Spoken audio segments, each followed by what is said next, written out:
में सदात्माओं, भक्तिमती माताओं एवं करुणामयी बहनों,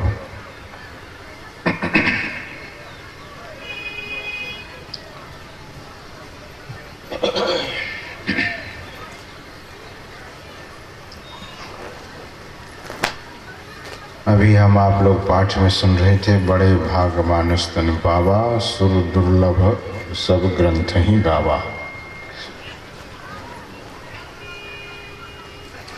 ये भगवान श्री राम के संदेश को सत्संग में पाठ के रूप में सुनाया जाता है। भगवान श्री राम कहते हैं कि बड़े भाग मानुष तन पावा, मनुष्य का शरीर बड़े भाग्य से मिला है। बड़े भाग्य से मनुष्य का शरीर मिला है, तो क्या मांस खाने के लिए बड़ा भाग्य है? मछली खाने के लिए, अंडा खाने के लिए, शराब पीने के लिए? कोई भी व्यक्ति यह कहता है कि शराब पीने के लिए यह शरीर मिला है? चोरी करने के लिए यह शरीर नहीं मिला है। व्यभिचार करने के लिए यह शरीर नहीं, इसके लिए यह शरीर नहीं दिया गया है। इसी तरह से लोभ नहीं करने के लिए, मोह नहीं करने के लिए, क्रोध नहीं करने के लिए, 5 महापाप को नहीं करने के लिए। 5 महापाप क्या है? झूठ, चोरी, नशा, हिंसा, व्यभिचार, ये 5 महापाप है। इन पाप को करने के लिए यह शरीर नहीं मिला है।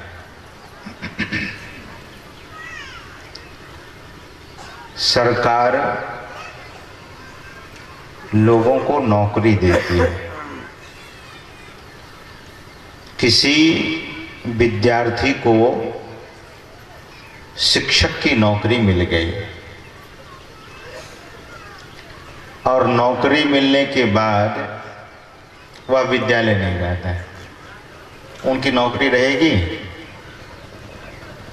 शिक्षक की नौकरी मिल गई, मास्टर बन गए, लेकिन विद्यालय नहीं जाएंगे, उनकी नौकरी छीन ली जाएगी।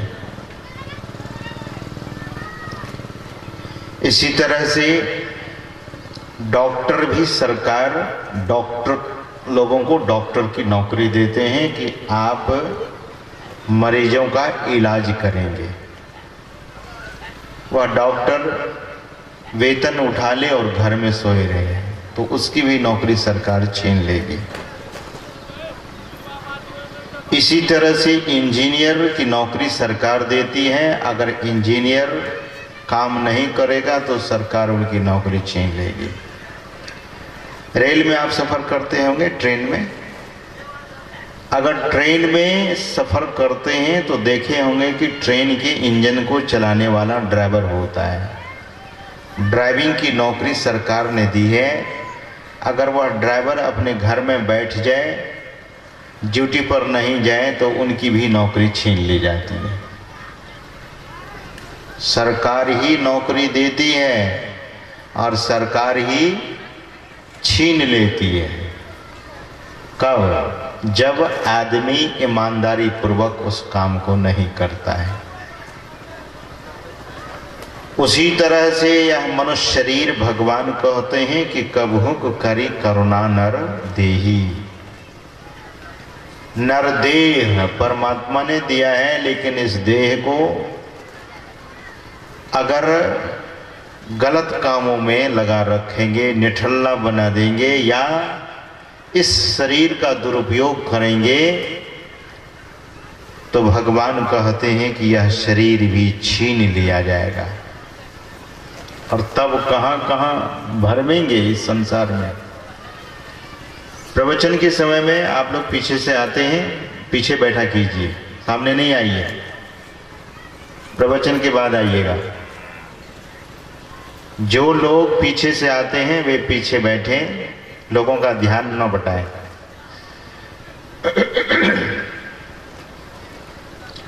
यह स्वाभाविक सी बात है। अब सरकार की बात छोड़ दीजिए, घर का एक कोई मालिक होता है, हर घर में एक कोई मालिक होते हैं।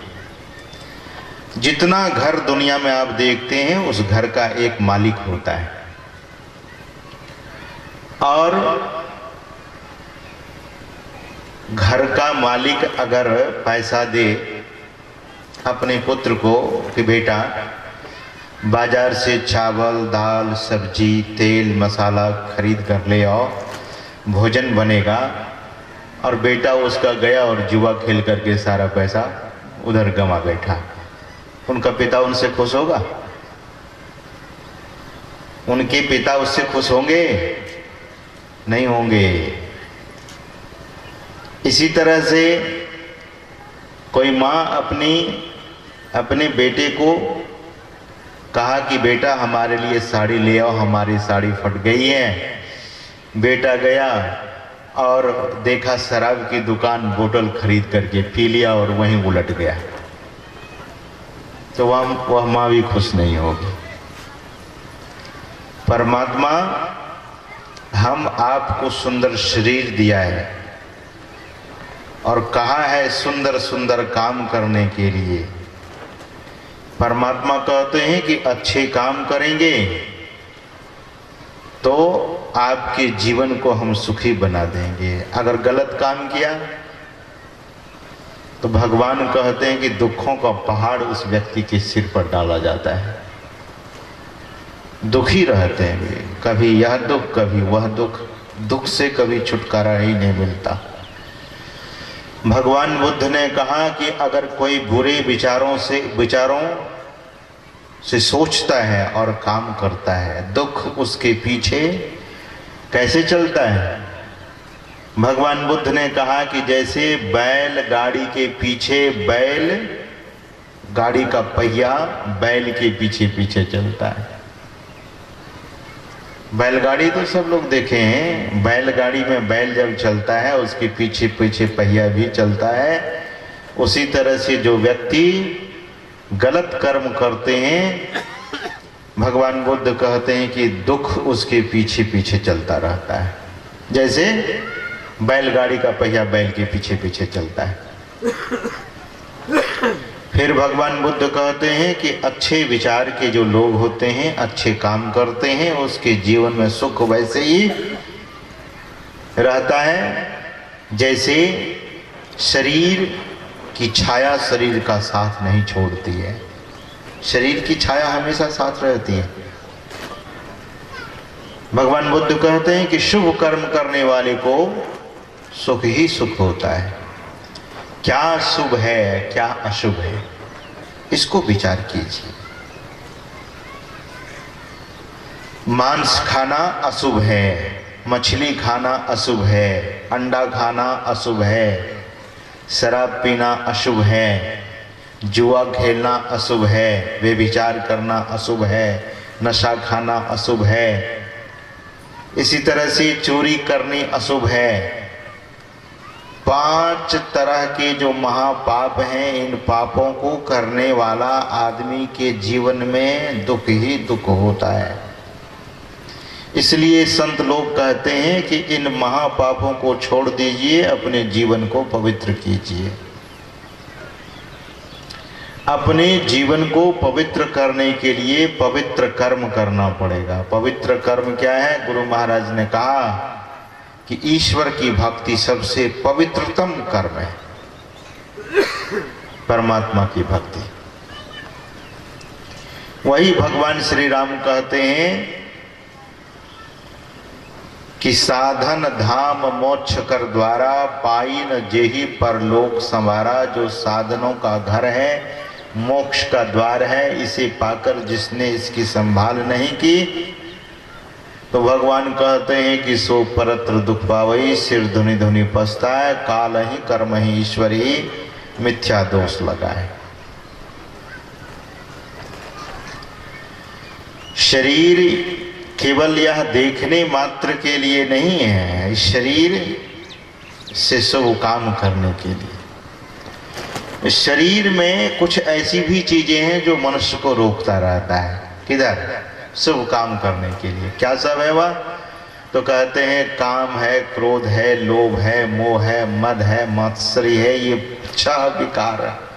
कभी काम में बह जाता है, कभी क्रोध में बह जाता है, कभी लोभ में बह जाता है, कभी मोह में, कभी मत्सरी में, कभी अहंकार में। इन्हीं सबों विकारों में यह मनुष्य बहता रहता है। दिशा अलग अलग हो जाती है। एक आदमी, महापुरुष कहते हैं कि अगर क्रोध ही करना है, अगर आपको क्रोध ही करना है तो गलत चीजों पर क्रोध कीजिए। अगर आपको काम ही करना है तो परमात्मा भक्ति रूपी काम कीजिए। लोभ ही करना है तो सत्संग के प्रति, साधना के प्रति लोभ हो जाए।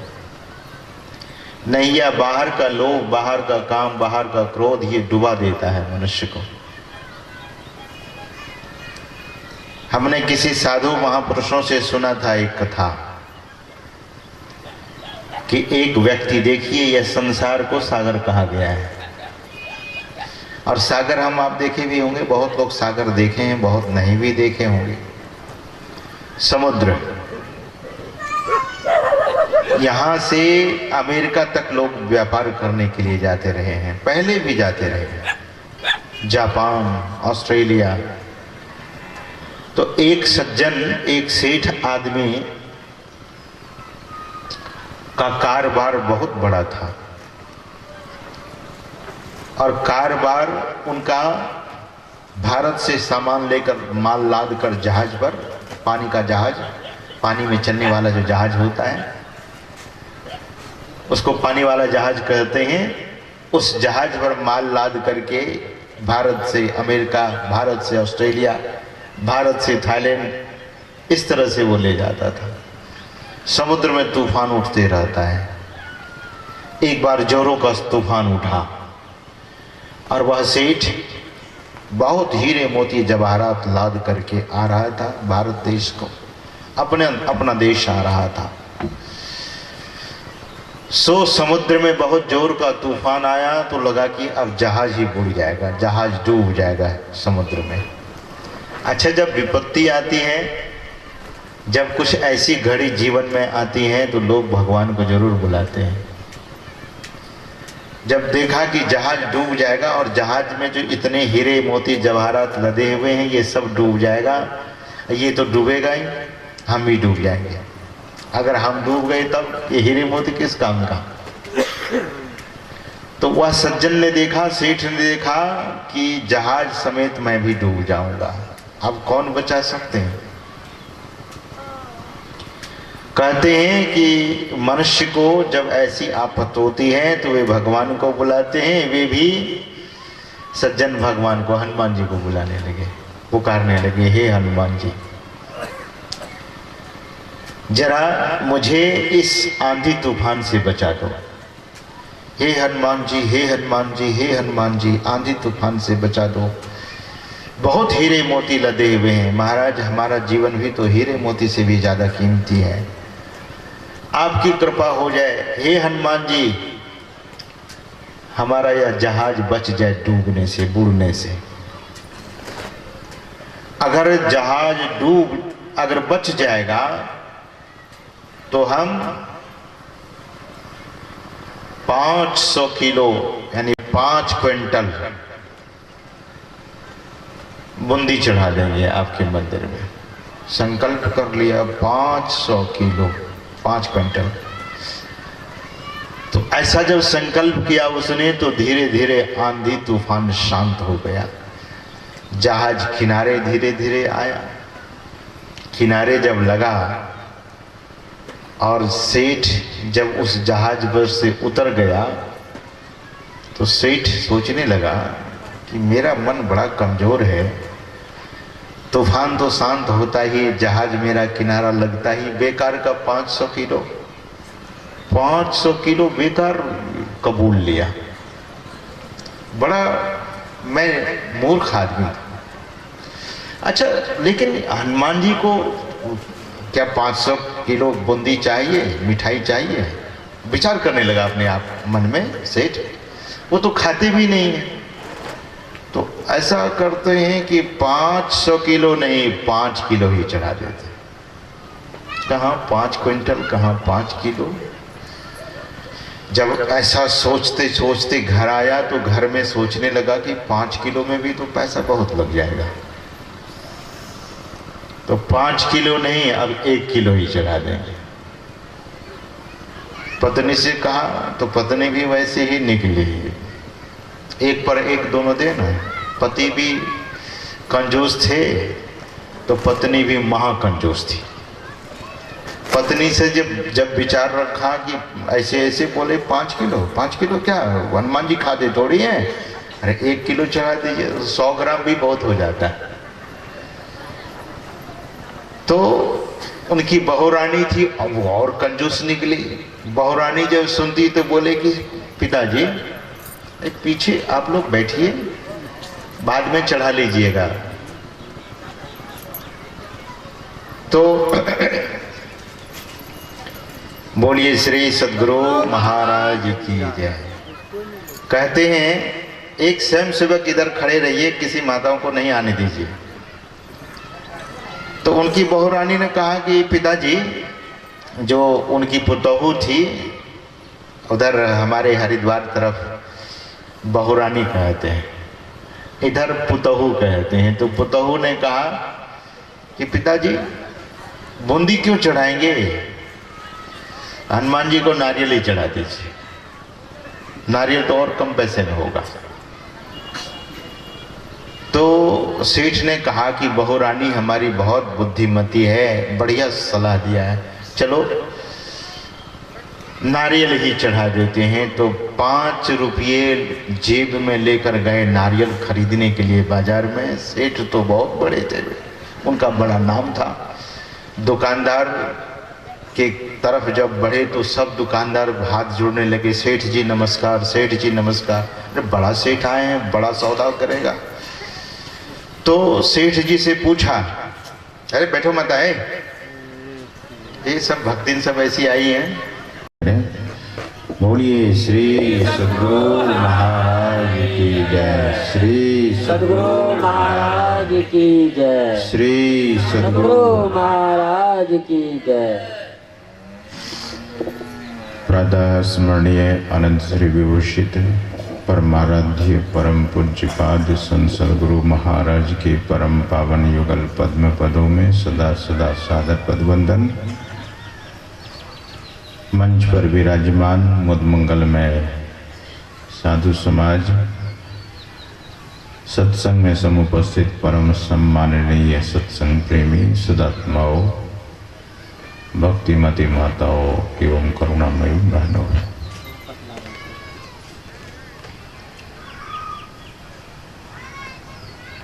हमारे मन संचालक महोदय परम सम्माननीय जय मंगल बाबू, गुरु महाराज के एक सेवक थे पूज्य स्वामी श्रीधर जी महाराज, उनकी सेवा में भी आपको रहने का सौभाग्य मिला। कुछ दिनों तक आपने उनकी सेवा की थी। मुझे प्रसंग आया, इनको याद आया प्रसंग, इनको देखकर पूज्यपाद स्वामी श्रीधर जी महाराज, जो गुरु महाराज के समान ही थे। गुरु महाराज और श्रीधर स्वामी जी एक ऐसे पुरुष थे, एक बार एक सत्संगी गुरु महाराज से समय मांगने आए कि सरकार हमारे यहाँ आकर कृपा कर सत्संग कर दिया जाए। तो गुरु महाराज ने कहा कि मैं जाने में अशक्य हूँ, असक्त हूँ, मैं नहीं जा सकता हूँ। हमारे जो शिष्य श्रीधर स्वामी है उन्हीं को लेकर जाइए। तो भक्त के मन में विचार चलने लगा और गुरु महाराज मन की बात जानते थे। भक्त ने सोचा था कि मैं गुरु महाराज को ले जाऊंगा, लेकिन अब एक साधारण महात्मा हमारे यहाँ आएंगे। यह विचार कर रहा था तो गुरु महाराज ने कहा कि नहीं, श्रीधर सामान्य महात्मा नहीं है।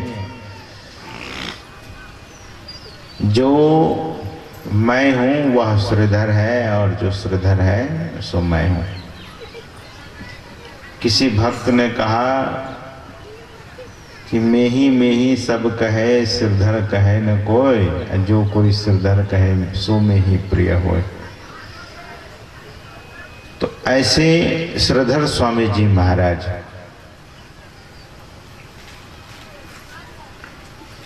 कि समय का एक बड़ा पावन प्रसंग है।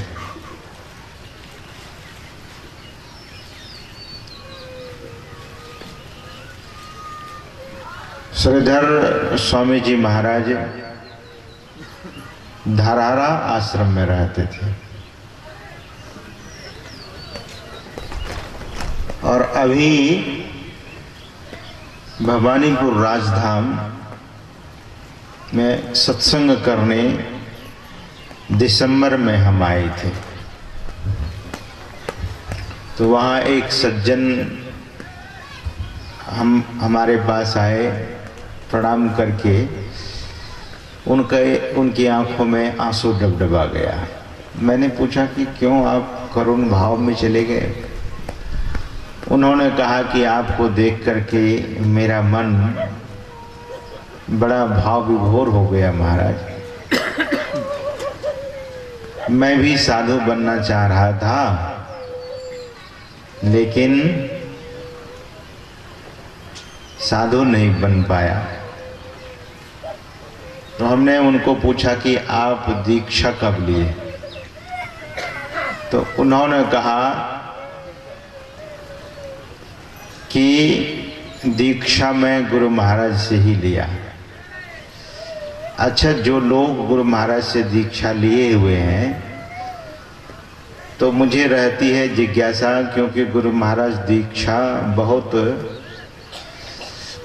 कसौटी पर कस करके देते थे। अब तो दीक्षा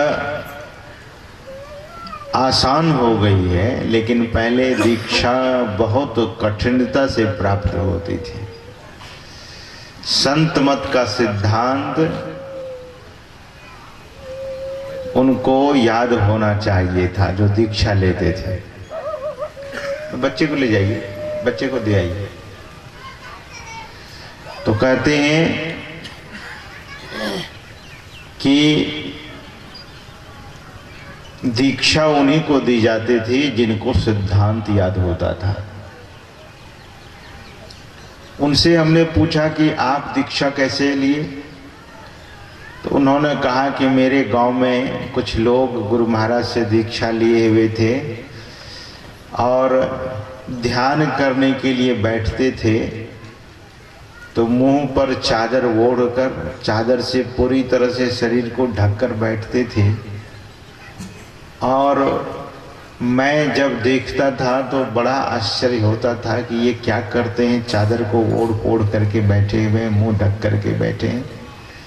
ध्यान से जब वे उठते थे तो मैं पूछता था कि आप लोग क्या करते हैं? वे लोग कहते थे कि हम लोग ध्यान करते हैं। इससे क्या होता है? तो ध्यान करने से जीवन अच्छा हो जाता है और परमात्मा की भक्ति हम करते हैं। ध्यान परमात्मा की भक्ति है, तो हमें भी सीखना चाहिए, हमें भी सिखा दीजिए। तो लोगों ने कहा कि हम सिखाते नहीं हैं, गुरु महाराज ही दीक्षा देते हैं उस समय गुरु महाराज को लोग मेही बाबा कहते थे। बोले मेही बाबा ही दीक्षा देते हैं। कहाँ रहते हैं? बोले धरारा में रहते हैं।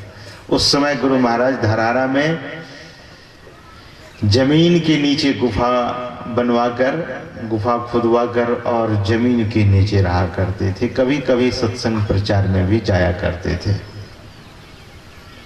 और सत्संग प्रचार में कैसे जाते थे? तो कहते हैं कि सत्संग प्रचार में गुरु महाराज बैलगाड़ी से जाया करते थे। उस समय रोड नहीं होता था। रोड तो बस जो मेन रोड हाईवे वही होता था। तो बैलगाड़ी से गुरु महाराज जाया करते थे प्रचार करने के लिए। गुरु महाराज संयोग से उसी गांव से बैलगाड़ी से गुजर रहे थे तो सज्जन को दिख गया। लोगों ने कहा कि यही मेही बाबा है। तो सज्जन पढ़े लिखे नहीं थे, बड़े सीधे साधे थे, लेकिन हट्टे कट्टे थे, बड़े बलवान आदमी थे। तो सोचा कि ये तो बहुत बढ़िया मौका है, मेही बाबा बैलगाड़ी से गुजर रहे हैं, यहीं पर रोक करके उनसे दीक्षा हम ले लेंगे। तो भोला भाला आदमी था। गुरु महाराज बैलगाड़ी से धरारा आश्रम को लौट रहे थे, कहीं बाहर से आ रहे थे। सज्जन गए और बैलगाड़ी के आगे जाकर खड़े हो गए, बैलगाड़ी को रोक लिया। बड़ा ताकत वाला आदमी था। अब गुरु महाराज को भी लगा कि ये कैसा आदमी है, हमारी बैलगाड़ी को रोक लिया इसने। गुरु महाराज ने पूछा कि भाई हमारे बैलगाड़ी को क्यों रोक रहे हैं, गाड़ी आगे जाने दीजिए। उन्होंने कहा कि क्या मेही बाबा आप ही हैं? तो गुरु महाराज ने कहा कि हाँ मैं ही मेही बाबा हूँ। ये बहुत पुरानी बात सुना रहे हैं आपसे। तो उन्होंने कहा सज्जन ने कि मुझे दीक्षा दे दीजिए। दीक्षा दे दीजिए? दीक्षा ऐसे थोड़ी मिलती है। बैलगाड़ी को रोक लिए और कहते दीक्षा दे दीजिए। सज्जन ने कहा कि हाँ आप हमें दीक्षा देंगे तभी आपकी बैलगाड़ी को बढ़ने दूंगा। ऐसे भोला भगत से भी कभी पल्ला पड़ता है। तो गुरु महाराज ने देखा कि ये तो बड़ा भोला आदमी है, गाड़ी ही रोक लिया। गुरु महाराज बुलाए, बोले इधर आइए, हमारे पास आइए। बोले ऐसा है महाराज, अगर आप दीक्षा नहीं देंगे तो फिर बैलगाड़ी मैं रोक दूंगा। तो गुरु महाराज बुलाए और कहा कि दीक्षा आपको दी जाएगी। दीक्षा रास्ते में नहीं होती है, जब आप आश्रम पर आएंगे तब दीक्षा दूंगा। धरारा आश्रम पर आप आइए, वहां दीक्षा दी जाएगी। तो वहां साथ ही साथ भी चले गए, बैलगाड़ी के साथ ही साथ। गुरु महाराज बैलगाड़ी पर से उतरे, बहुत लोग जमा हुए, गुरु महाराज को प्रणाम करने लगे। लोगों को तो बड़ा भय लगता था। तब इनके मन में कुछ कुछ समझ में बात आने लगी कि ये कोई साधारण पुरुष नहीं है। तब हाथ जोड़कर कहते हैं कि महाराज आप हमको दीक्षा बता दीजिए। गुरु महाराज ने कहा कि देखिए दीक्षा 3-4 दिनों के बाद आपको मिलेगी। रविवार आने वाला है, रविवार के दिन फूलों की एक माला और थोड़ा प्रसाद लेकर के आइएगा, आपको हम दीक्षा बता देंगे। तो उन्होंने सोचा कि दीक्षा मैं लूंगा तो साधु महात्मा की कुछ सेवा भी करनी चाहिए। फूलों की एक माला और थोड़ा सा प्रसाद, इसी में दीक्षा मिल जाएगी? बोले हाँ इसी में मिल जाएगी। तो उन्होंने कहा कि अगर और हम कुछ लावें? तो गुरु महाराज ने पूछा कि क्या लाना चाहते हैं आप? उन्होंने कहा कि दीक्षा के बाद महाराज साधु महात्मा जो यहाँ रहते हैं उनको भोजन भी हो जाता, उनका भोजन भी हो जाता तो अच्छा होता। तो गुरु महाराज ने कहा कि क्या भोजन कराना चाहेंगे आप? उस दिन तो रविवार है, बहुत सारे लोग आएंगे। उन्होंने कहा कि दीक्षा के बाद मैं लोगों को भोजन करा दूंगा, सो घर से दही और चूड़ा लेकर के आऊँगा। गुरु महाराज ने कहा कि ठीक है आपकी मर्जी। तो वे चले गए। रविवार के पहले ही दही का इंतजाम कर लिया, दूध ला करके फिर दही जमाया, चूड़ा का इंतजाम किया, चीनी लिया। गांव के रहने वाले आदमी थे तो एक घड़ा में दही और एक बोरी में चूड़ा और चीनी। तो हमने पूछा उनसे कि कितना दही कितना चूड़ा लेकर गए थे आप धरारा दीक्षा लेने के लिए। उन्होंने कहा कि महाराज मैं 20 किलो दूध का 20 सेर, उसमें सेर चलता था, किलो नहीं चलता था, 20 सेर दूध का दही, 10 किलो चूड़ा और 5 किलो चीनी लेकर के गया था। और वहां गया तो कैसे, वो बहंगी लोग पहले चलते थे ना, बहंगी पर एक तरफ एक सामान दूसरी तरफ दूसरा सामान लेकर कंधे पर टांग करके लोग चलते थे। तो उसी को लेकर गए, फूल माला वगैरह भी लेकर के गए। वहाँ पूज्य श्रीधर स्वामी जी महाराज से भेंट हुई। उन्होंने पूछा कि भाई कहाँ आए हो? तो बोले दीक्षा लेने के लिए। तो दीक्षा किनसे लेंगे?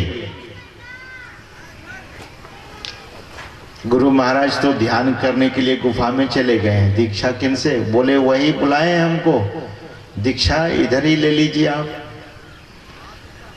तो सज्जन ने कहा कि नहीं, जो बाबा बिल में रहते हैं उसी से दीक्षा मुझे लेनी है। जो बाबा बिल में रहते हैं, गुफा में रहते थे गुरु महाराज, वो बिल वाले बाबा से दीक्षा लूंगा। श्रीधर स्वामी जी महाराज ने कहा कि हम ही से ले लो। थोड़ा सा विनोद किया, बोले नहीं बाबा, जब भी मैं दीक्षा लूंगा तो उसे बिल वाले महात्मा से लूंगा। बड़ा भोला आदमी था। कुछ देर के बाद गुरु महाराज निकले और गुरु महाराज जब निकले तो उनके पास गए। तो उन्होंने कहा कि बाबा बिल से निकल गए आप? बोले हाँ, अभी मैं बिल से निकल करके आया हूँ। तो महाराज आपके कथनानुसार, आपके कहे मुताबिक मैं दही चूड़ा चीनी लाया हूँ, फूलों की एक माला लाया हूँ, थोड़ा प्रसाद लाया हूँ, कृपा करके मुझे अब दीक्षा बता दीजिए। गुरु महाराज ने देखा कि बड़ा भोला भक्त है, इनको दीक्षा देना ही पड़ेगा। गुरु महाराज उनको दीक्षा देते हैं। बहुत स्वच्छ हृदय के आदमी थे। हमने पूछा कि दीक्षा जब आपको मिली तो क्या किया आपने? बोले कि थोड़ी देर गुरु महाराज हमको बोले ध्यान करने के लिए। फिर हमने पूछा कि ध्यान में क्या दिखा? बोले जो बताए गुरु महाराज सब हमको दिखने लगे। कमाल है, ये पूर्व जन्म की कमाई है, सदगुरु की कृपा से, सदगुरु की कृपा हो जाए। ध्यान के बाद जब मैं उठा, गुरु महाराज को प्रणाम किया तो बोले कि अब भंडारा होगा आपका? बोले जरूर होगा। श्रीधर स्वामी जी महाराज के पास दही चूड़ा चीनी पहुंचा दिया गया। रविवार का दिन था, बहुत सारे लोग आए रविवार के दिन गुरु महाराज का दर्शन करने के लिए। रविवार के दिन गुरु महाराज का सत्संग सुनने के बहुत लोग आते थे। तो सत्संग के पहले भोजन और दही चूड़ा का भोजन, बहुत लोग आए थे। एक बार में ही पंगत में 300 लोग बैठे। और दही कितना तो 20 किलो, चूड़ा कितना तो 10 किलो, चीनी कितना तो 5 किलो। अब उसी का भंडारा होना है और लोग बचे हुए थे। पंगत लगी, पत्तल परोसा गया, चूड़ा परोसा गया, दही परोसा गया, चीनी परोसा गया और लोग भोजन करना शुरू किए। फिर परोसा ऊपर से दिया गया। अब ये आदमी मनी मन घबराता था कि दही चूड़ा चीनी तो थोड़ा है, इतने आदमी बैठे हैं, हमारी तो बहुत बेइज्जती होगी। लेकिन वो आते थे पंगत देखने के लिए और फिर चले जाते थे दही और चूड़ा को देखने के लिए। तो दही भी पूरा, चूड़ा भी पूरा, चीनी भी पूरा। दही थोड़ा सा खाली होता था। इधर पूज्य श्रीधर बाबा ही उस समय परोसते थे। तो गुरु महाराज उनको बुलाए इशारे से सज्जन को। बोले क्या पूरा है कि नहीं है कि घट गया? उन्होंने कहा कि महाराज दही अभी जो दही का घड़ा है वो गला भर अभी तक भरा हुआ है। अरे परोस नहीं रहे हो क्या? श्रीधर से कहना कि कंजूसी नहीं करने के लिए खूब खोल करके परोसे। अब वे सज्जन आए और श्रीधर बाबा से, पूज्य श्रीधर स्वामी जी महाराज से बोले कि खूब परोसिए, गुरु महाराज का आदेश हुआ है कि खूब परोसिए, कंजूसी नहीं करने के लिए। परोसा गया, खूब खुल करके परोसा गया। पहली पंगत उठी, दूसरी पंगत बैठी, तीसरी पंगत, इस तरह से कई पंगत भोजन चला और न तो दही समाप्त होता था, न चूड़ा समाप्त होता था, न चीनी समाप्त होता था। सत्संग शुरू हो गया, सत्संग के बाद भी फिर दही चूड़ा चला। शाम में गुरु महाराज ने कहा कि ये श्रीधर कंजूस है, ये चलाता नहीं है, कहो ठीक से चलाने के लिए। कितना भी दही चूड़ा चीनी चलाया, समाप्त नहीं हुआ। तो वह सज्जन ने कहा कि सरकार दही तो कम होता ही नहीं है, चूड़ा भी कम नहीं होता है। गुरु महाराज ने कहा कि दही के हांडी को थोड़ा सा जगह छोड़ा दो तब खत्म होगा, ऐसे खत्म होने वाला नहीं है। तो कहते हैं कि दही के उस घड़ा को जब हटा दिया गया तो घड़ा ही खाली हो गया। कौन सी वह जगह थी, कैसी महिमा थी उनकी। तो ये जो महापुरुष होते हैं, जैसे हम लोगों का नामांकन, हम लोगों का नाम लिखाया गया विद्यालय में, तो विद्यालय के जो शिक्षक थे बड़े समझदार थे। वे कहते थे कि बच्चा पढ़ना नहीं मुझे याद है, वे शिक्षक कहते थे कि बच्चा पढ़ना नहीं चाहता है और पढ़ना भी नहीं जानता है। अगर बच्चे को शुरू में प्रेम से, स्नेह से, प्यार से नहीं पढ़ाया जाए, स्कूल गए और बस मारना पीटना शुरू कर दिया, तो वह बच्चा पढ़ेगा नहीं ठीक से, क्योंकि उसको भय हो जाएगा, वह आक्रांत हो जाएगा। तो शुरू में उनको प्यार देना चाहिए, उनको स्नेह देना चाहिए, उनको समझाने की कोशिश करना चाहिए। इसी तरह से शुरू में देखेंगे जो दीक्षा लेते हैं उन पर बड़ी कृपा होती है, बाद में अपना बल करना पड़ता है, अपना पुरुषार्थ। जब विद्यार्थी बड़ा हो जाता है तो अपना ही प्रयास करना पड़ता है। तो शुरू में सदगुरु भी नए शिष्य पर बहुत कृपा करते हैं, उनको कुछ न कुछ अनुभूति होती है। फ्रांस का एक इंजीनियर था, वह पहले दशनाम मत से जुड़ा कोयम्बटूर में, उसके बाद वे ऋषिकेश आए। ऋषिकेश में हमसे उनकी मुलाकात हुई, तो हम संत मत के संबंध में उनको समझाने लगे। तो समझते समझते वह समझ गया, और समझने के बाद एक दिन कहता है कि महाराज आप हमको दीक्षा बता दीजिए। तो पूज्यपाद श्री शाही स्वामी जी महाराज, महर्षि शाही स्वामी जी महाराज हरिद्वार में 1996 में अपने से ही कागज पर लिखकर, पैड पर लिख करके हमें दीक्षा देने का आदेश दिया था।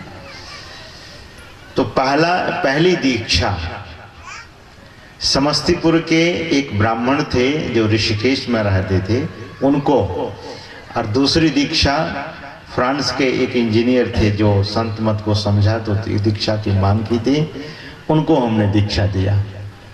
और उनको कहा कि भीतर में साधक को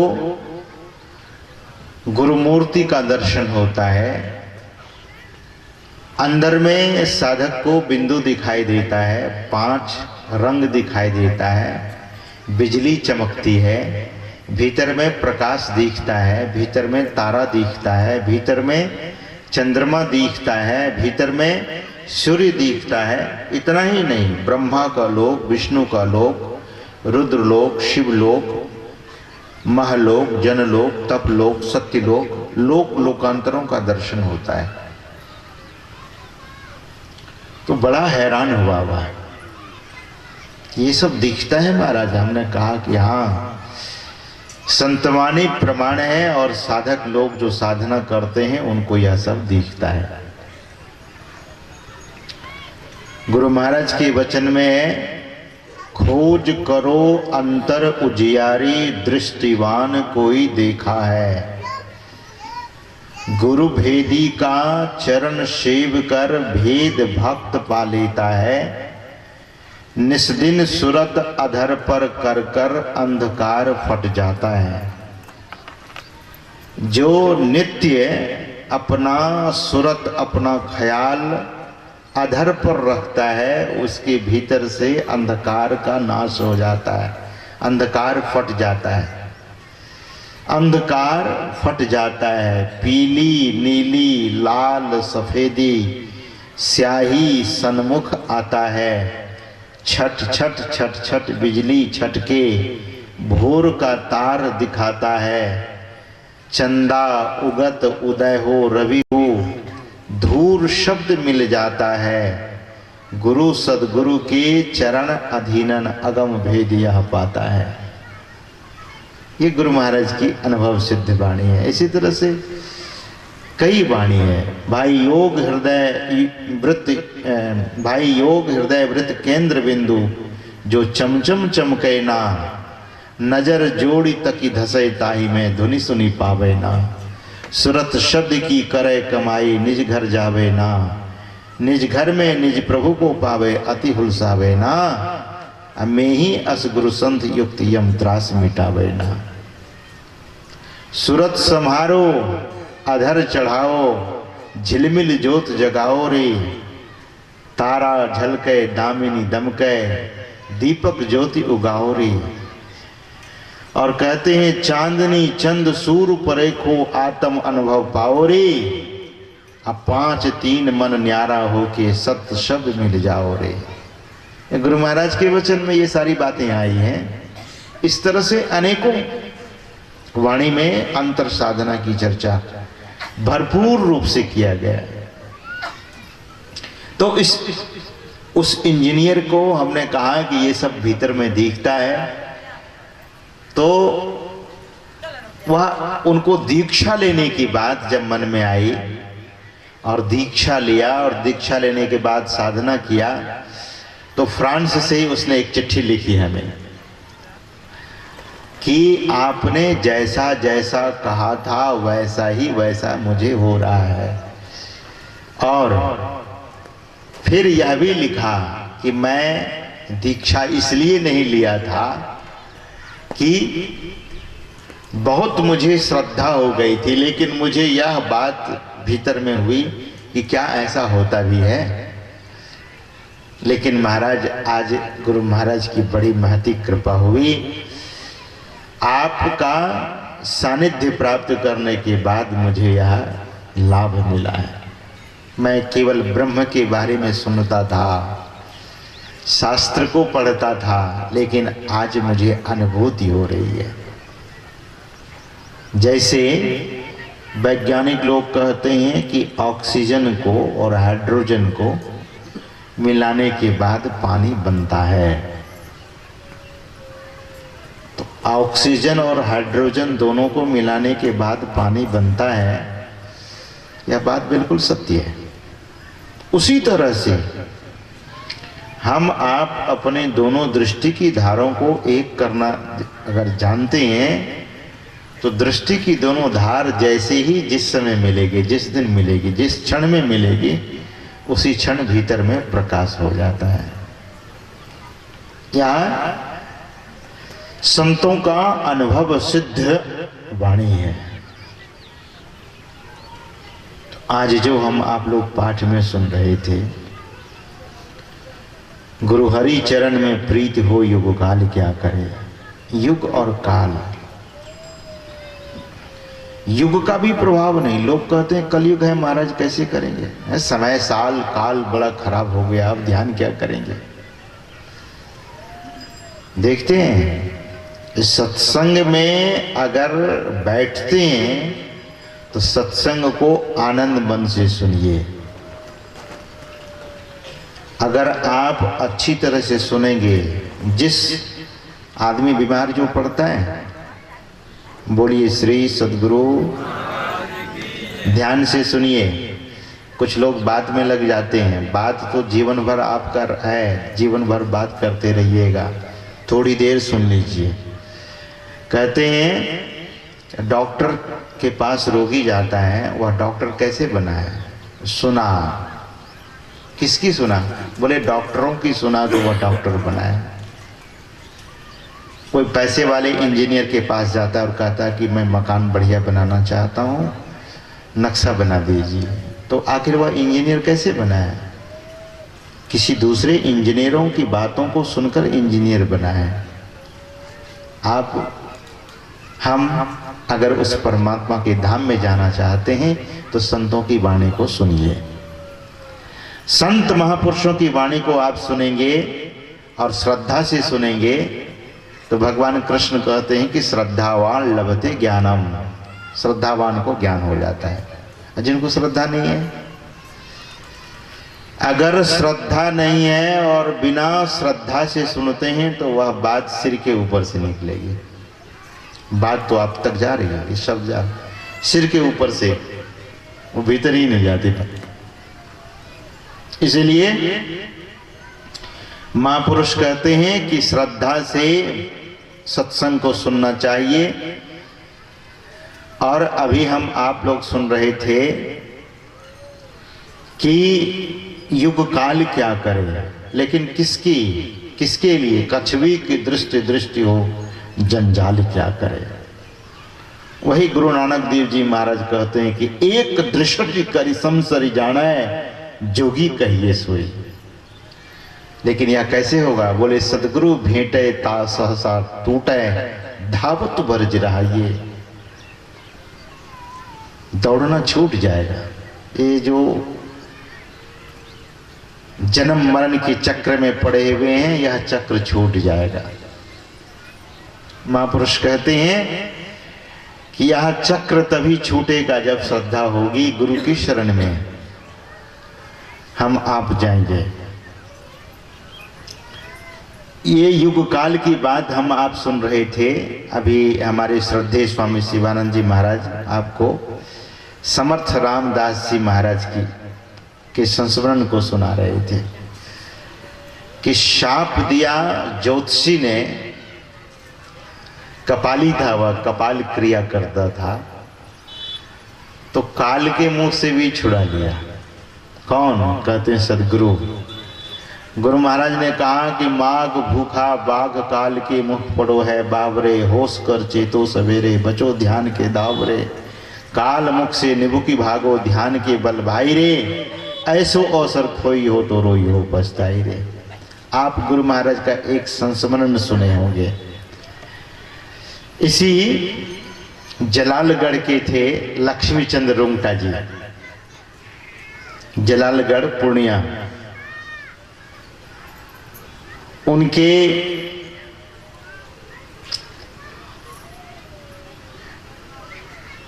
पुत्र वधू को संतान नहीं हो रही थी, कोई पुत्र नहीं हो रहा था। गुरु महाराज से बहुत प्रार्थना किया, तो प्रार्थना करने पर उनके पुत्र वधू को संतान हुई, समय पा करके। लेकिन जब संतान हुई तो क्या, बोले मरा हुआ। उस समय तार वाला टेलीफोन था, वे लोग हॉस्पिटल से ही फोन किए गुरु महाराज को। गुरु महाराज के आशीर्वाद से पुत्र प्राप्त हुआ है, पुत्र ही जन्म लिया है लेकिन मरा जन्म लिया। तो गुरु महाराज से बातचीत कैसे हो, टेलीफोन किया गया तो पूज्य हरिनंदन बाबा उठाए। अभी जो कुप्पा घाट के आचार्य हैं, वे सेवा में थे, फोन वही उठाते थे। तो फोन उठाकर पता लगा तो गुरु महाराज से आकर निवेदन करते हैं कि रुंगटा जी के पौत्र तो हुए लेकिन मरा हुआ है। गुरु महाराज ने कहा कि मैं परमात्मा से प्रार्थना करता हूं कि वह बच्चा में जान आ जाए। मैंने कहा है, इसलिए मैं परमात्मा से प्रार्थना करता हूं कि वह बच्चा रोने लगे, उसमें जान आ जाए। अब गुरु महाराज कहते हैं कि यहाँ बोले, वहाँ हॉस्पिटल में बच्चा में जान आ गया, बच्चा रोने लगा। अच्छा, मरा हुआ बच्चा जन्म लिया और उनमें जान आ गई। एक सत्संगी थे जो गुरु महाराज से सत्संग के लिए समय लिए थे। मैं उस सज्जन को देखा जिनको गुरु महाराज ने आशीर्वाद दिया था। उनका नाम था रामकुंड बाबू। रामकुंड बाबू के पिताजी सत्संग लिए थे। रामकुंड बाबू बिल्कुल अभी दूध ही पीते थे, उस समय की बात, बवन गामा के थे। गुरु महाराज से सत्संग मांगने गए, गरीब आदमी थे। गुरु महाराज ने कहा कि ठीक है, सत्संग मैं आपको दूंगा, लेकिन जिस समय आप मांगते हैं उस समय नहीं। मेरे पास यह समय खाली है, अमुक समय में आपको सत्संग मिलेगा। उन्होंने कहा कि सरकार, जब आप पधार तभी वह दिन शुभ घड़ी होगा, जब आप आएंगे वह घड़ी धन्य होगा हमारे लिए। तो सत्संग का समय उनको मिल गया। वे सज्जन गए सत्संग की तैयारी करने के लिए। अपने घर तैयारी कर लेते हैं, लोगों से जाकर कहते हैं कि हमारे यहाँ महर्षि में ही परमहंस जी महाराज, मेरे सदगुरु महाराज पधारने जा रहे हैं। तो जैसे कल सत्संग होने वाला है तो आज सबको जा कर कहते हैं। लोगों ने कहा, कुछ लोगों ने कहा कि इतने बड़े महापुरुष आपके यहाँ आएंगे? वे तो जहाँ जाते हैं लाखों की भीड़ होती है, बहुत बड़ी व्यवस्था होती है, और आपके दरवाजे पर भी आएंगे? उन्होंने कहा कि हाँ, गुरु महाराज अपने श्रीमुख से बोले हैं कि मैं आपके यहाँ आऊँगा, सत्संग करने आऊँगा। तो उमंग में अपने दरवाजे पर ही उसने पांडाल लगवाया है। एक दिन पहले ही पांडाल लगाकर खूब सजाया, बड़ी श्रद्धा भक्ति से आंगन, द्वार, घर सब स्वच्छ किया, पूरा पवित्र कर लिया। सदगुरु महाराज हमारे यहाँ आने वाले हैं। और कहते हैं कि जिस दिन सत्संग होने वाला था, जैसे आज सत्संग होने वाला है, तो एक समय का सत्संग उनको दिया गया था अपराह्न वेले का, और सुबह ही तड़के उनके पुत्र की मौत हो गई, पुत्र मर गया। बहुत लोग आए थे कि गुरु महाराज का नाम सुन करके, उनके सगे संबंधी भी आए थे। पुत्र जो मरा, तो पुत्र मरने के समाचार को सुनने के बाद उनकी माँ पछड़ पछड़ के गिरने लगी कि मेरे सदगुरु महाराज आज आने वाले हैं और सत्संग रखा है, और इतना बड़ा मेरे घर में अमंगल हो गया, अशुभ हो गया। उनकी माँ पछड़ पछड़ के गिर रही थी और यही बोल रही थी। उस बच्चे की माँ को लोगों ने पकड़ा और समझाया। कुछ लोगों ने कहा उस सत्संगी से कि आपके गुरु महाराज कैसे हैं, कि आपके गुरु महाराज आपके यहाँ आने वाले हैं और आपके घर में इतना बड़ा अमंगल हो गया, इतना अशुभ हो गया, आपका पुत्र मर गया, अब क्या कीजिएगा? कुछ लोगों ने कहा कि अब क्या करेंगे, अब ले जाके सत्संग वापस कीजिए, आप अपने गुरु महाराज से कहिए। कोई विरोधी ने कहा ये लोग आदमी को भगवान मानते हैं, तभी तो ये दशा होती है इनकी। देखो संत उस में ही दास को ये लोग भगवान कहते हैं। अरे भगवान थे, भगवान आने वाले थे तुम्हारे यहाँ, तो तुम्हारा बेटा क्यों मर गया? विरोधी लोग भी ऐसा बोलने लगे। विरोधियों का स्वर ऊंचा हो गया, बोले यही मौका है हम भी बोल लें। कुछ लोगों ने कहा कि ऐसा मत बोलो, संत संत होते हैं। तो जब गुरु महाराज की कुछ निंदा हुई तो वे सज्जन कान बंद करके चले गए, एक कोने में बैठ गए और कहा कि मैं गुरु महाराज की विरोध में कुछ नहीं सुनना चाहूँगा। अरे तो सत्संग वापस करो। उन्होंने कहा कि सत्संग वापस नहीं करूँगा। कैसा पागल आदमी है, घर में बेटा मरा है और गुरु महाराज आएंगे, सत्संग कैसे करोगे? बोले सत्संग होगा, बेटा मरा तो मरा। बोले सत्संग वापस करो। सत्संग क्यों वापस करें?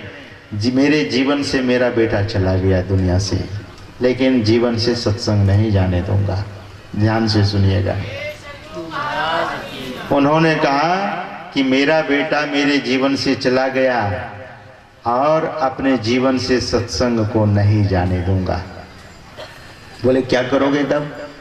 उन्होंने कहा कि गुरु महाराज हमारे यहाँ पधारेंगे, सत्संग करेंगे, सत्संग करने के बाद उनको विदा कर दूंगा। जब गुरु महाराज चले जाएंगे तब अपने बेटा को जाकर फेंक आऊंगा, लेकिन इसके पहले नहीं। क्यों? कि मृत्यु भले है लेकिन उनकी आत्मा तो सत्संग सुन लेगा, इसीलिए बेटा को भी मैं घर में रखूंगा। सत्संग करने के बाद बेटा को फेंकने जाऊंगा, गाड़ने जाऊंगा। लोगों ने कहा कि ये सबसे बड़ा पागल आदमी है, इसको कोई समझा बुझा नहीं सकता है, छोड़ो इसको, जो करना है करने दो। सब लोग हार हुर करके चले गए। समय पर गुरु महाराज पधारते हैं सत्संग करने के लिए। उनके यहाँ मंच लगा हुआ है, लेकिन मायूसी छाई हुई थी, उदास उदास देखा। लेकिन गुरु महाराज के आने की खबर सुन करके बहुत लोग जमा हो गए, स्वाभाविक सी बात थी। गुरु महाराज तो अंतर्यामी महापुरुष थे। बस जैसे गाड़ी बैलगाड़ी पर से उतरे, धड़धड़ाते हुए मंच पर ही बैठ गए। आकर के सिंहासन लगा हुआ था, उस पर आकर बैठ गए। उनके साथ में जो साधु महात्मा थे, पूज्य संत सेवी जी महाराज थे, अन्य महापुरुष लोग थे, हरनंदन बाबा थे, रामलगन बाबा थे, सब लोग आकर के बैठ गए। गुरु महाराज के नीचे सब आकर के बैठ गए। जैसे सब लोग बैठे, गुरु महाराज ने कहा कि सत्संग प्रारंभ कीजिए। पूज्य संत सेवी जी महाराज से बोले कि स्तुति प्रारंभ कीजिए। स्तुति शुरू हो गई। शाम का सत्संग जैसे सब संतन की बड़ी बलिहारी, सब लोग गाने भी लगे, कुछ लोग फुसफुसाने लगे। देखो ये महात्मा लोग बड़ा निर्दयी है, घर में बेटा मरा हुआ, ये लोग सत्संग शुरू कर दिया। सत्संग शुरू हो गया, स्तुति विनती शुरू हुई, फिर पाठ हुआ। पाठ होने के बाद किसी महात्मा को गुरु महाराज ने समय नहीं दिया। माइक अपने पास मंगवा लेते हैं और गुरु महाराज बंदों गुरुपद कंज कृपा सिंधु नर रूप हरि, यही कह करके शुरू करते थे। बंदों गुरुपद कंज कृपा सिंधु नर रूप हरि, महामोह तम पुंज जासु वचन रवि करने करा, प्यारे लोगों करके सत्संग शुरू कर देते हैं। अब 1 घंटा तक। अब विरोधी लोगों ने कहा कि देखो महात्मा कितना प्रवचन में मगन है, बेटा घर में मरा हुआ है, लेकिन ये तो प्रवचन दिए जा रहे हैं, प्रवचन दिए जा रहे हैं, प्रवचन किए जा रहे हैं।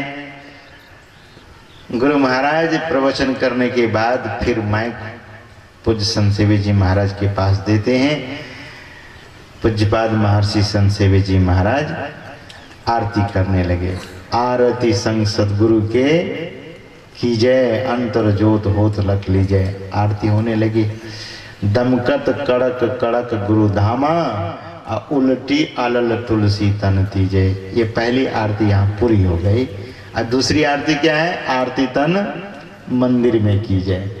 लेकिन अब दूसरी आरती नहीं, पहली आरती भी गुरु महाराज ने इशारा किया पूज्य संत सेवी जी महाराज को, वहीं पर रुक गए।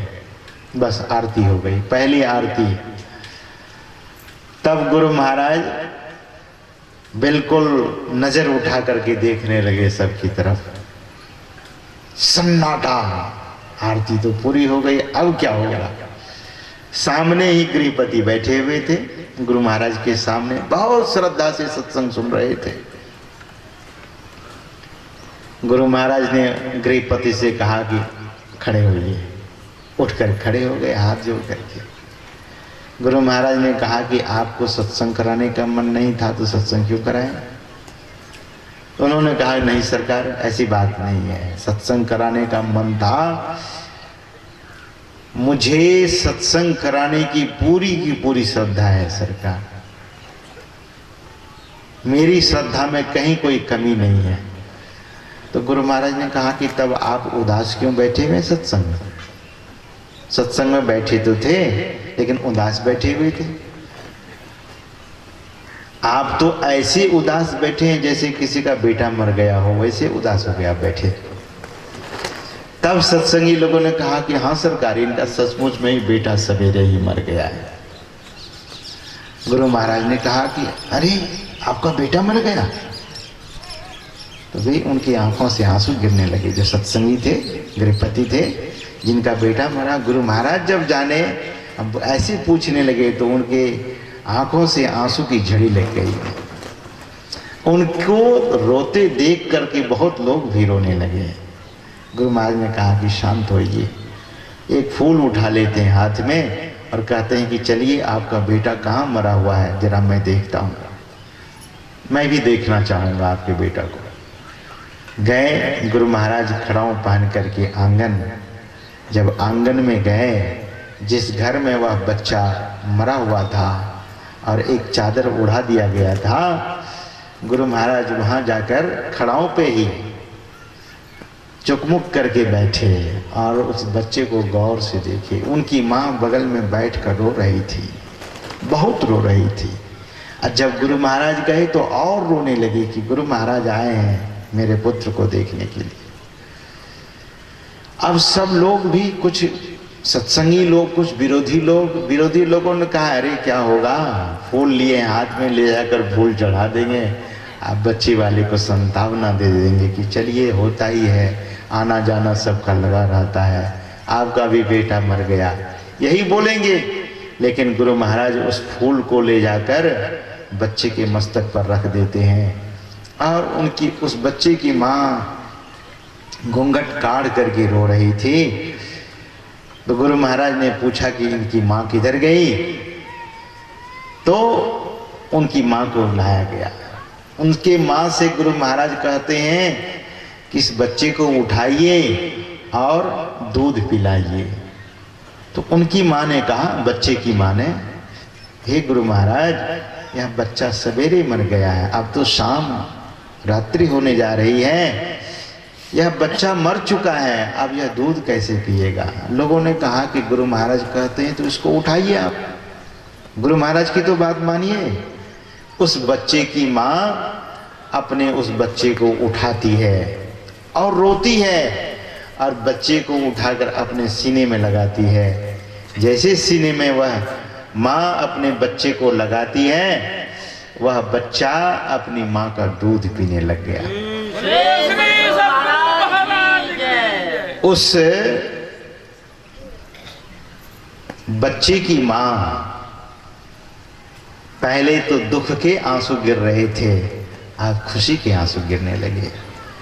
खिलखिला गई, जान में जान आ गई, जीवन में खुशी आ गई। एक माँ जिसका बेटा मर जाए उसको बहुत दुख होता है, अगर बेटा लौट जाए तो कितना खुशी, कितनी खुशी। बहुत खुश हुई, उस बच्चे को गुरु महाराज के चरणों में रखती है कि लाल आपका है, आपने इसको जीवन दान दिया है। जो विरोधी लोग थे उनके मुंह काले हो गए, जो भड़बड़ बोल रहे थे, जो ऐसे वैसे बोल रहे थे, उनका मुंह काला हो गया। लेकिन ध्यान दीजिए, गुरु महाराज ने ये नहीं कहा कि मैं आपके बच्चे को जिला देता हूँ, थोड़ी बोले कि मैं आपके बच्चे को मैं देखने जाता हूँ। अच्छा, जब बच्चे के पास गए तो कहा कि इस बच्चे को उठाकर दूध पिलाइए। मरा हुआ बच्चा कैसे दूध पिएगा? लेकिन संतवाणी झूठी नहीं होती है। संत जो बोल गए, पलटू सोई बात ठीक है। कौन सी बात? जो संत बोलते हैं। संत बोलते ब्रह्मवाणी होती है। मृषान हो ही देव ऋषिवाणी, ऋषियों की वाणी झूठी नहीं होती है, मिथ्या नहीं होती है। बोल गए कि इस बच्चे को उठाकर दूध पिलाइए, तो मरा हुआ बच्चा भी उठकर दूध पीने लगा। यही संतों में खासियत है। लेकिन एक बात ध्यान देने योग्य है, अगर वे सत्संग लौटा देते तो बच्चा भी लौटता क्या? बच्चा मर गया था, और इस दुख में कि अब बच्चा मर गया, मेरे घर में सत्संग कैसे होगा, सत्संग वापस कर देते हैं ले जाकर। अगर सत्संग वापस कर देते तो बच्चा तो मरा का मरा ही रह जाता, लेकिन सत्संग को पकड़ा रहा तो मरा हुआ बच्चा भी फिर वापस लौट गया। सत्संग की बड़ी महिमा है। ये दूर दूर से लोग यहाँ आए हैं सत्संग सुनने के लिए, हमने देखा बहुत दूर दूर से आए हैं। तो सत्संग का बड़ा महत्व है, और संग से गुरु में निष्ठा होती है, सदगुरु में।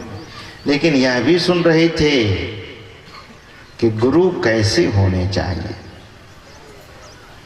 जैसे तैसे गुरु करने से काम नहीं चलेगा, गुरु भी सच्चे होने चाहिए, आचरणवान होना चाहिए। अभी सुन रहे थे हमारे स्वामी शिवानंद जी महाराज आपको कह रहे थे कि आजकल गली गली में गुरु फिर रहे हैं। हनुमान जी कहते हैं कि लक्ष्मण जी को जब शक्ति बाण लग गया, मेघनाद ने मारा। कब मारा? लक्ष्मण उसको कहते हैं जिसका मन लक्ष्य में लगा रहता है। लक्ष्य मन, जिसका मन परमात्मा के चरणों में लगा रहता है। राम के चरणों में लक्ष्मण का मन लगा था। लेकिन ध्यान दीजिए, इस मन में कभी अहंकार भी होता है। मेघनाद ने जब बाणों की बहुत वर्षा की, बहुत भालू बंदर मारे गए, तो खबर जब आई तो लक्ष्मण ने कहा अपने भाई भगवान श्री राम से, अगर आपका आदेश हो तो मैं क्षण भर में इस मेघनाद को मार डालूंगा। भगवान ने कहा कि तुम मारोगे? बोले मैं मारूंगा। मैं आया तो फिर तो मुश्किल है। अगर मैं आता है तब तो गड़बड़ हो जाता है। मैं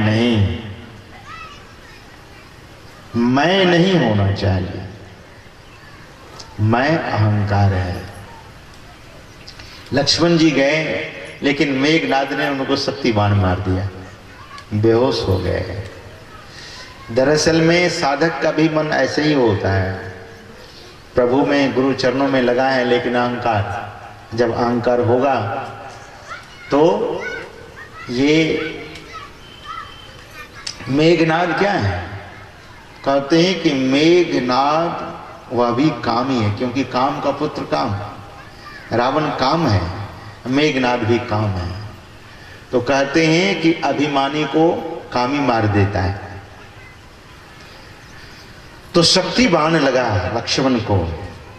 ज्यादा हम इस कथा को नहीं कहेंगे, जो हम कहना चाहते हैं वह सुनाना चाहेंगे आपसे। तो शक्ति बाण लगा, लक्ष्मण जी को उठाकर लाया गया। भगवान श्री राम ने कहा, पूछा जामवंत से, तो जामवंत का मतलब होता है ज्ञानवंत। जामवंत ज्ञानवंत यानी संत। तो जामवंत ने कहा कि सुषेण नाम का वैद्य है, उसी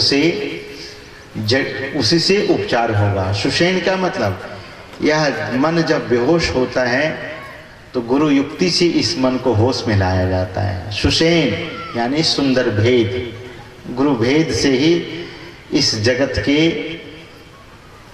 जो अभिमान है वह नष्ट होता है जीव के भीतर में। तो कहते हैं कि सुषेण को लाया गया हनुमान जी के द्वारा, और सुषेण ने कहा कि इनको संजीवनी बूटी देनी पड़ेगी। तो कहाँ मिलेगा संजीवनी बूटी? तो बोले कि वे तो पहाड़ों में मिलेगी। लेकिन ध्यान दीजिए, ये पहाड़ और पर्वत क्या है? कहते हैं कि वेद शास्त्र पुराण ही पहाड़ है। मानस में लिखे हैं गोस्वामी तुलसीदास जी महाराज, पावन पर्वत वेद पुराणा। वेद पुराण ही पावन पर्वत है, वह जड़ी लेने के लिए हनुमान जी जाते हैं। बोले हनुमान अभिमान जिसमें नहीं, वे हनुमान है। तो अब पावन पर्वत वेद पुराणा, उस वेद पुराण में ही संजीवनी खोजनी है। लेकिन बोले बिना गुरु के तो मिलना नहीं है। वह गुरु खोजने के लिए हनुमान जी चले और वेद पुराण उठाकर ले आइए आप। लेकिन उसमें जो मर्म है वह मर्म तो कोई संत ही बताते हैं, सुषेण ही बताते हैं, सदगुरु ही बताते हैं। यद्यपि राम भी वहीं थे, यानी भगवान भी वहीं थे, लेकिन जब पर्वत लाया गया तो पर्वत लाने के बाद तब भी उस जड़ी की पहचान नहीं हुई। कौन पहचाने? बोले सुषेण पहचाने, सदगुरु पहचानते हैं। शास्त्रों में बहुत सारी बात है, रोचक भयानक यथार्थ, लेकिन जो यथार्थ है वह सदगुरु ही बताते हैं। तो कहने का मतलब यह है कि जब हनुमान जी जा रहे थे रास्ते में, तब भी उनके जीवन में एक विघ्न आया। क्या? बोले ऐसे गुरु मिले उनको। कौन? बोले काल नेमी, जो काल के चक्र में स्वयं पड़े हैं, वो भी अपने को गुरु कहते हैं। काल नेमी को, हनुमान जी को जाते जाते प्यास लगे तो सोचा पानी पी लें। तो नीचे जब देखा, आकाश में उड़ रहे थे, नीचे देखा, बोले बड़ा सुंदर कुटिया बना है एक महात्मा का, महात्मा भजन कर रहे हैं, जय राम जय श्री राम ऐसे करके भजन कर रहे थे, करतल ध्वनि बजा बजा करके। तो हनुमान जी वहाँ उतरे। हनुमान जी के उतरते ही बोले आओ आओ आओ आओ। ऐसे वह कालनेमी बुलाने लगा।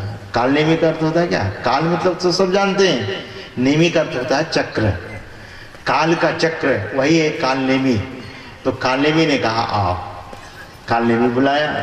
हनुमान जी बोले वाह, बोले श्री राम के दूत हनुमान आओ। तब और हनुमान जी को आश्चर्य हुआ, कमाल है, इनको तो मेरा नाम भी पता है और भगवान के बारे में भी पता है। अच्छा तुम जा रहे हो जड़ी बूटी लाने के लिए, लक्ष्मण जी बेहोश हो गए हैं, शक्तिमान मेघनाद के द्वारा लगा है, और तुम संजीवनी लेने जा रहे हो। अब यह बात हनुमान जी बोले तो बोले ये तो बड़ा अंतर्यामी महात्मा है। थे तो राक्षस, कालनेमी कौन थे आपको पता है? राक्षस थे, लेकिन सब भीतर की बात बोल रहे। कैसे बोल रहे थे? उनको पहले से पता था, रावण सब कुछ बता दिया था। तो कालनेमी ने कहा कि इनको यहां पर इतना विलंब कर देंगे कि समय से ये पहुंच ही नहीं पाएगा। देखिए समय के रहते ही सब कुछ होगा। अब कोई बूढ़ा आदमी जो लाठी टेक कर जिनकी कमर झुक गई है, अब 2-4 महीने बच गए हैं उनको, और वो कहता है कि अब हम भजन करेंगे, अब मुझे वैराग्य लेना है, अब हम घर छोड़ करके जंगल जाएंगे, तो संभव है? हाथ में लाठी, कमर झुक गई है। शंकराचार्य जी महाराज कहते हैं अंगम गलितम पलितम मुंडम दशन विहीनम जातम तुंडम करघृत कंपित शोभित दंडम तदपि न मुंचति आशा भांडम। ऐसे लोग जिनके हाथों में लाठी है, पैर इधर रखते हैं तो उधर चला जाता है।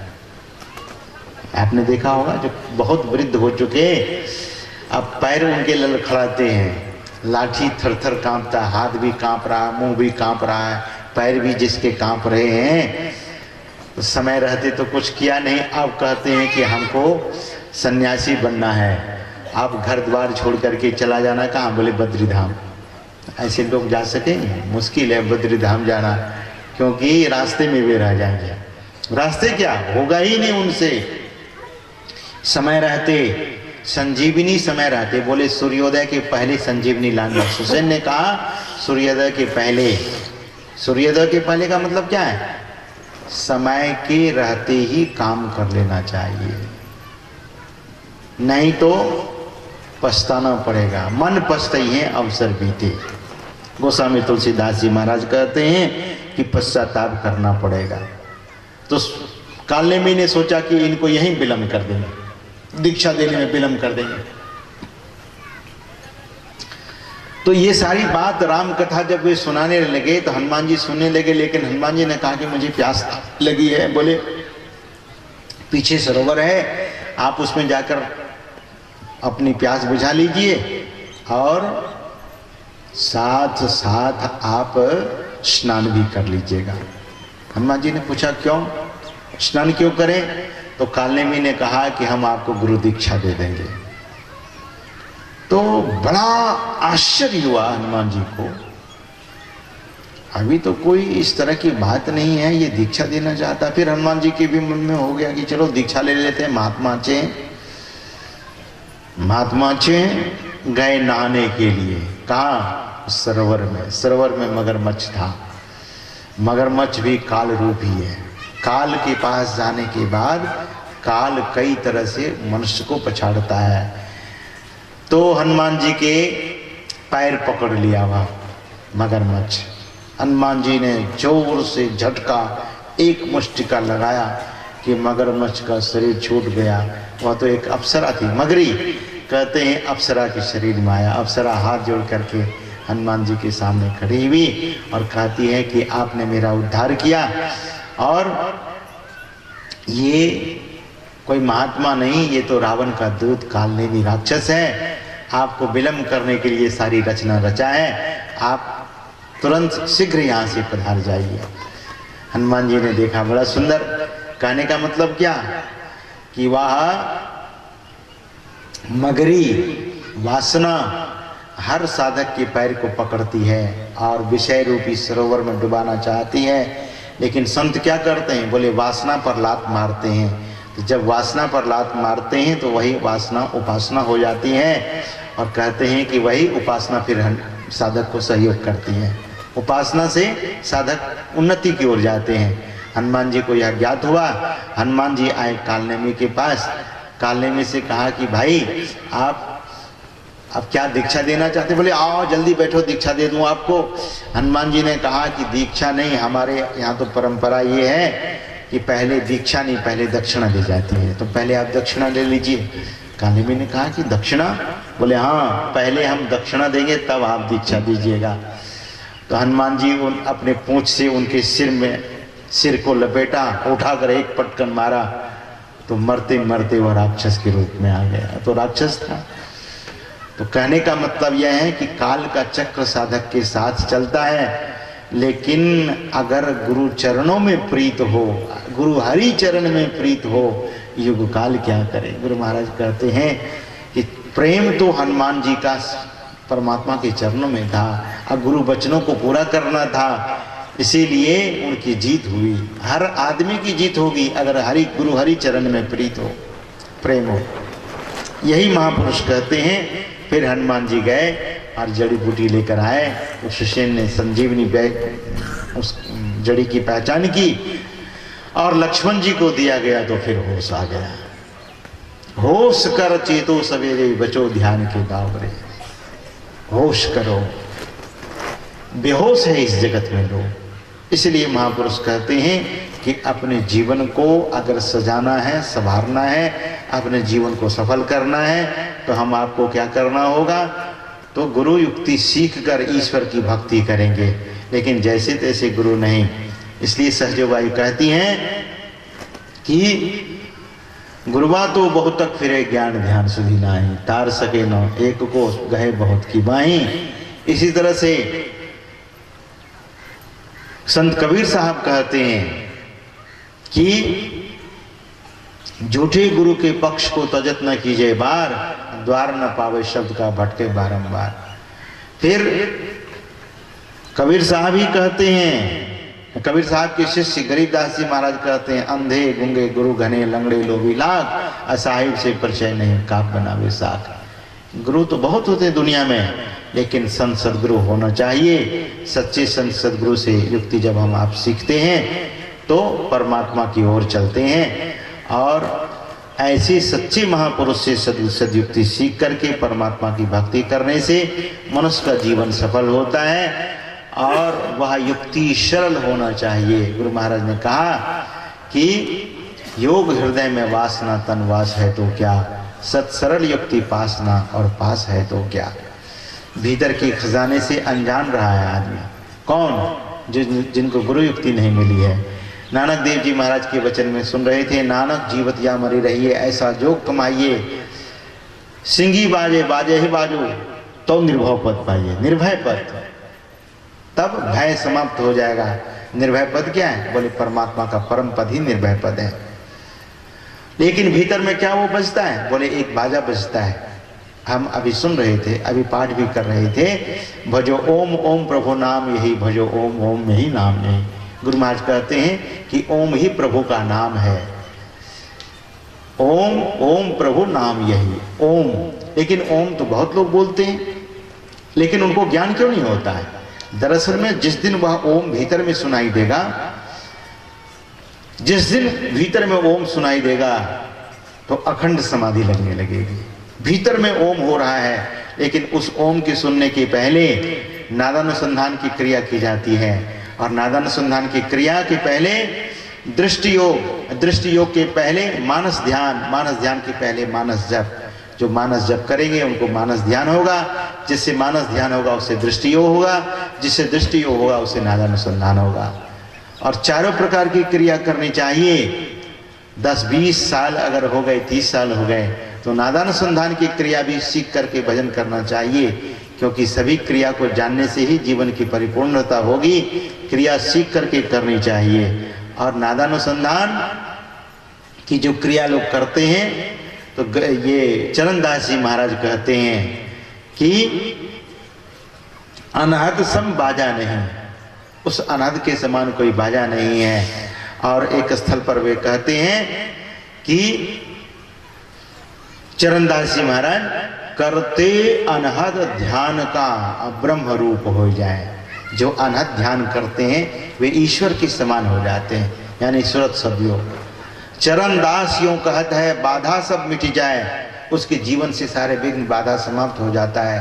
संत मत इसी 4 सोपान पर खड़ा है। 4 सोपान है संत मत का। पहला है मानस जप, दूसरा है मानस ध्यान, तीसरा है दृष्टि योग, चौथा है नादानुसंधान। ये 4 क्रिया राधा स्वामी साहब जी महाराज कहते हैं कि दाहिने दिशा शब्द की धार, बाईं दिशा काल की जार, सखीरे चटक चलो नव द्वार। वे कहते हैं कि हे साथियों, हे प्रेमियों, नव द्वार में उस आकाश के मार्ग में जाइए। और कहते हैं नादानुसंधान करने के लिए दाहिने दिशा शब्द की धारा मिलती है, लेकिन बाईं दिशा में बाईं ओर जो ध्यान करते हैं, कहते हैं वे काल के चक्र में चला जाता है। इसलिए युक्ति की जरूरत होती है। नादानुसंधान सीख कर करना चाहिए, दृष्टि योग सीख करके करना चाहिए। दृष्टि कहाँ टिकानी है, कैसे टिकानी है, जो नहीं जानते हैं तो जीवन भर उनके सामने अंधेरा छाया रहता है। इसलिए महापुरुष कहते हैं कि संत मत बड़ा ही प्रैक्टिकल मत है, और संत मत में जो साधना की दीक्षा का भेद लेते हैं और वह ढंग से करते हैं, अच्छी तरह से करते हैं, तो उनके भीतर में अनुभूति होती है। तो इस तरह से साधना करने से यह मनुष्य जीवन सफल होता है। तो ज़्यादा नहीं कहते हुए समय अधिक हो गया है। बोलिए श्री